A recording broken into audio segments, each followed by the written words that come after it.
Hello दोस्तों, अरस्तु विज्ञान के प्लेटफॉर्म पे आप सभी का स्वागत है। हम लोग यूजीसी इन्वायरमेंटल साइंस का लेक्चर देख रहे हैं, जिसमें यूनिट 8 का topic manufacture, storage and import of hazardous chemicals आज हम लोग देखेंगे। तो आज हम लोग 15 एक्ट देख रहे हैं, ठीक है। उसके बाद नेक्स्ट एक्ट भी देखेंगे आज ही। तो सबसे पहले स्टार्ट करते हैं कि इसका इस्टेब्लिश्ड कब हुआ था। तो 1989 में इस्टेब्लिश्ड हुआ था। क्या है हैजर्डस केमिकल्स को कैसे मैन्युफैक्चर करना है, उसका स्टोरेज कैसे करना है, उसका इंपोर्ट कैसे करना है, बस इसी के बारे में एक छोटा सा एक्ट है ये। Regulate the handling of hazardous substance, जो हानिकारक सब्सटेंस है। तो requiring companies to implement safety measure, company को सेफ्टी देखना होगा, क्या क्या सेफ्टी होना चाहिए उसको हैंडलिंग करने के लिए। प्रिपेयर इमरजेंसी प्लान्स, यदि कहीं कुछ हो रहा है, घटना घटने वाली है, तो पहले से आपके पास प्लान्स होना चाहिए इमरजेंसी। और रिपोर्ट मेजर एक्सीडेंट्स, यदि एक्सीडेंट्स हो गया तो आपको रिपोर्ट करना पड़ेगा। ये सभी चीज़ें इसके अंतर्गत आती है। इसमें हम लोग डायरेक्ट देखेंगे रूल्स।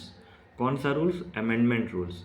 1989 में इस्टेब्लिश तो हो गया था, लेकिन इन 2000 में 19 जनवरी इसमें कुछ संशोधन हुआ, अमेंडमेंट हुआ। क्या किया गया? अपडेटेड किया गया डेफिनेशन को। कौन कौन से डेफिनेशन को? जैसे हैजर्डस केमिकल्स क्या होता है, इंडस्ट्रियल एक्टिविटी का क्या क्या काम है, ऑक्यूपायर का क्या क्या काम है, उसके डेफिनेशन को अपडेट किया गया, ठीक है। थ्रेशोल्ड क्वांटिटीज़, ठीक है। प्राइमरी फोकस किया गया, primary focus was to updated threshold quantity, determine which chemicals and quantity trigger regulatory requirement. मतलब कितने मिनिमम अमाउंट में हमको क्वांटिटी चाहिए, कितना ज़रूरी है, तो ये एक निकाला गया। अब वो मेज़र किया गया होगा या वेट में देखा गया होगा, लेकिन हमको इतने क्वांटिटी में ही सामान चाहिए, इससे ना ज़्यादा चाहिए ना इससे ना ही कम चाहिए। ज़्यादा होगा वो भी घातक होगा, कम होगा वो भी घातक होगा। ये सब अमेंडमेंट किया गया। थ्रेशोल्ड का क्या मतलब होता है? मान लीजिए ना ही ज़्यादा ऊपर ना ही कम, बीच में। हाँ, ये समझ लीजिए इस बात को। इन्फोर्समेंट, ये लागू होना है। Responsibilities for this inspection and enforcement of this regulation to authorities such as central pollution control board and state pollution control board. इन दोनों पॉल्यूशन कंट्रोल बोर्ड को दिया गया कि आपको रिस्पॉन्सिबिलिटीज़ निभाना पड़ेगा, आपको जा के इंस्पेक्शन करना पड़ेगा, और ये इन्फोर्समेंट है, ठीक है। कि जो इंडियन गवर्नमेंट सेंट्रल बोर्ड होते हैं उनको भी, और जो स्टेट होते हैं उनको भी, कि आपको ये देख रेख में अपने अंतर्गत रखना पड़ेगा, ठीक है। Notification requirement, importers must notify authorities about upcoming import of hazardous chemicals, providing details such as the quantity, port of entry and safety information. मान लीजिए आप कोई हैजर्डस केमिकल्स एक जगह से दूसरी जगह लेके जा रहे हैं और वो इम्पोर्टर्स है, तो इम्पोर्टर्स को इन सब अथॉरिटीज़ को मेल करना पड़ेगा, नोटिफिकेशन भेजना पड़ेगा कि देखिए मैं कम से कम 2000 kg यहाँ से मैं कोई भी सामान लेके जा रहा हूँ, तो आप थोड़ा ध्यान रखिएगा। आपका एंट्री कैसे हो रहा है, सेफ्टी इन्फॉर्मेशन बताना है कि मैं साथ में कितने आदमी लेके जा रहा हूँ, फायर ब्रिगेड लेके जा रहा हूँ या नहीं, तो सब कुछ आपको नोटिफाई करना पड़ेगा, ठीक है। तो ये हो जाता है manufacture, storage and imports of hazardous chemicals, ठीक है। तो मतलब जो हैजर्डस केमिकल्स है उसको कैसे हम लोग को बचा के रखना है, ठीक है, ये इसका अमेंडमेंट, ठीक। पर्पस क्या होता है? पर्पस होता है प्रिवेंट करना मेजर एक्सीडेंट, मतलब एक्सीडेंट को रोकना, यही इसका पर्पस है कि कहीं कोई एक्सीडेंट ना हो जाए। Protect human health and environment, ठीक है। तो manufacture, storage and import of hazardous chemicals का यही मेन पर्पस होता है। अब आते हैं हम लोग नेक्स्ट हैंडलिंग रूल्स पे, batteries management and handling rules. मैंने आप लोग को बताया है कि इस यूनिट में हम लोग को टोटल 22 एक्ट देखना है, जिसमें ये 16वां एक्ट है। और ये manufacture, storage and import of hazardous chemical छोटा था, इसलिए मैं इसके साथ batteries management and handling rules को भी लेके आया हूँ। और आप देख रहे होंगे एकदम सिलेबस के अकॉर्डिंग मैं चल रहा हूँ आपके साथ। इसका एस्टेब्लिश्ड हुआ था in 2001 to manage the collection and environmentally sound recycling of used lead acid batteries. सबसे इम्पॉर्टेंट देखा गया कि जो ऐसा बैटरीज जिसमें लीड और एसिड दोनों हो, लीड मतलब एसिड तो रहता ही है बैटरी में, खासकर लीड का भी उसमें होना देखा गया था। तो इसको मैनेज करना है, कलेक्शन भी करना है अच्छे से, जो कि इसका दोबारा हम लोग इन्वायरमेंटल में यूज़ कर सके रिसाइकलिंग करके, ठीक है। क्यों? तो टू प्रिवेंट लीड पॉल्यूशन को रोकना है, क्योंकि ये हैजर्ड है टू हेल्थ एंड इन्वायरमेंट। यदि आपको batteries management and handling rules में सबसे इंपॉर्टेंट केमिकल्स के बारे में पूछे कि किस केमिकल के कारण पॉल्यूशन होता है, तो आपको बोलना है लीड। इसीलिए लीड को हम लोग को बचा के रखना है, उसको रिसाइकल करना, दोबारा यूज़ कर लेना है, उसको इन्वायरमेंटल में नहीं फैलाना है, नहीं तो उससे पॉल्यूशन होगा जो कि हैजर्ड है हमारे हेल्थ के लिए। The rules mandate the manufacturers, rules बनाए गए कि किसको कैसे मैन्युफैक्चर करना है, कैसे इंपोर्ट करना है, एंड डीलर्स को रिस्पॉन्सिबिलिटी लेना पड़ेगा for collecting used batteries and insuring they are sent to registered recycler. जो बैटरीज आप लोग एक जगह से दूसरी जगह लेके जा रहे हैं, तो डीलर्स को एक रिस्पॉन्सिबिलिटी लेना पड़ेगा कि हम लोग कैसे इसको कलेक्ट कर सकें, और ये मैंडेटरी है, ठीक है। लेकिन उससे पहले आपको एक इंश्योर देना पड़ेगा कि हम इसको अच्छे से रिसाइकल कर देंगे। उसके लिए क्या करना पड़ेगा? मस्ट ऑब्टेन रजिस्ट्रेशन, आपको रजिस्ट्रेशन करवाना होगा। हाफ ईयरली फाइल करना पड़ेगा with SPCB, state pollution control board, and establish collection centre, जहाँ पे कलेक्शन किया जाएगा वहाँ पे भी आपको रजिस्ट्रेशन करवाना है।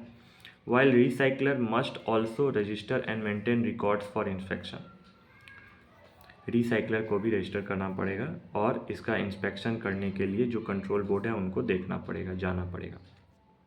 कहने का मतलब, एक जगह से दूसरी जगह यदि हम लोग बैटरी ट्रांसफ़र कर रहे हैं तो सब कुछ एक नियम के हिसाब से चलना चाहिए, कहीं पे भी कोई दिक्कत नहीं होनी चाहिए, नहीं तो किसको भुगतना पड़ेगा हानि? इन्वायरमेंट को और साथ ही ह्यूमंस को। तो कुछ कुछ रूल्स आए थे 2001 में, वो देख लेते हैं। देखिए, कभी भी जब रूल्स की बात आती है तो सबसे पहले होता है डेफिनेशन दिया जाता है किसी भी चीज़ का, तो हम लोग उतना डिटेल में नहीं जाएंगे। तो बैटरी मैनेजमेंट रूल कब आए थे? 2001 में। क्या क्या हुआ था? डेफिनेशन दिया गया था कि एक्ट होता क्या है, असेंबलर क्या होता है, ऑक्शन क्या होता है। ऑक्शन आप याद रखेंगे, ये IPL में जैसे ऑक्शन होता है ना, बीट किया जाता है, ये सब ऑक्सीनियर जो उसमें पार्टिसिपेट होते हैं। बैटरी कंपोनेंट क्या क्या है, कंज्यूमर्स क्या क्या है, रिकंडीशनर, मैन्युफैक्चरर, रिसाइकलर, इन सभी के बारे में डेफिनेशन दिया गया इस हैंडलिंग रूल्स के अंतर्गत। ये आपको एग्ज़ाम में उतने डिटेल में नहीं पूछेगा, लेकिन इसके अंतर्गत होता क्या है, तो डेफिनेशन दिया जाता है कि किसका काम क्या है। रिस्पॉन्सिबिलिटीज़ दिया जाता है। रिस्पॉन्सिबिलिटीज़ किसको दिया जाएगा? जो अथॉरिटीज़ होते हैं, जैसे स्टेट पॉल्यूशन कंट्रोल बोर्ड या सेंट्रल पॉल्यूशन कंट्रोल बोर्ड, या जो इम्पोर्टर्स होते हैं या जो इंस्पेक्शन करने आते हैं, उन लोग को रिस्पॉन्सिबिलिटीज़ देना है।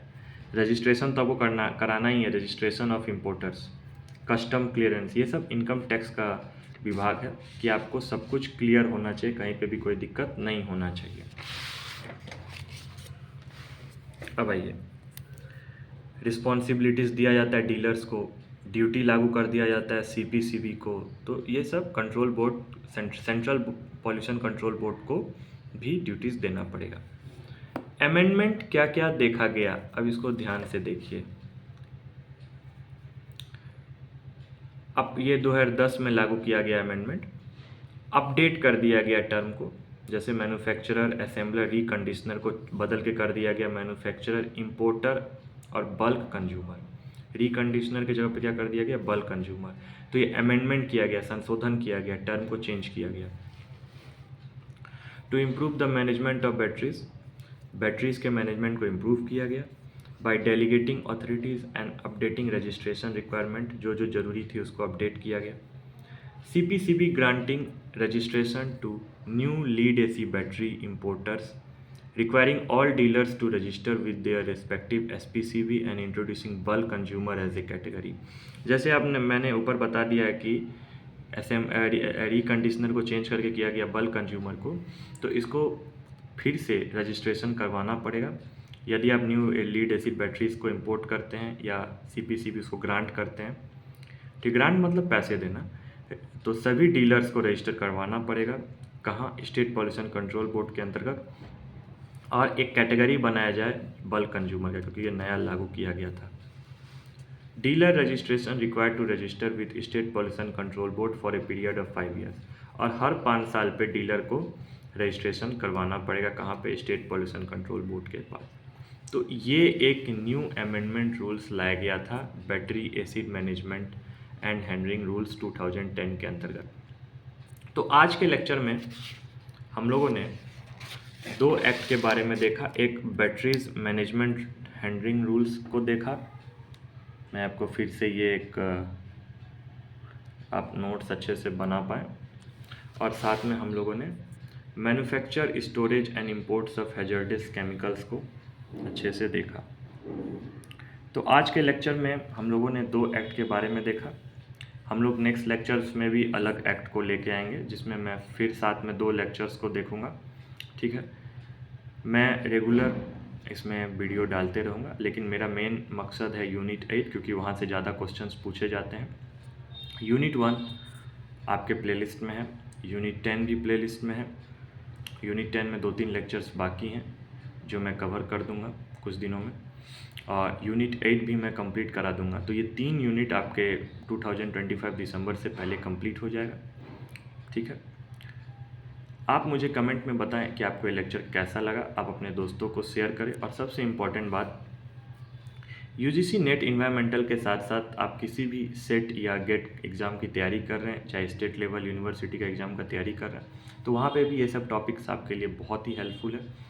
ठीक है, तो आप हमारे साथ अरस्तु विज्ञान के इस प्लेटफॉर्म पे बने रहें। लाइक करें, शेयर करें, सब्सक्राइब करें। मिलते हैं नेक्स्ट लेक्चर्स में। Thank you.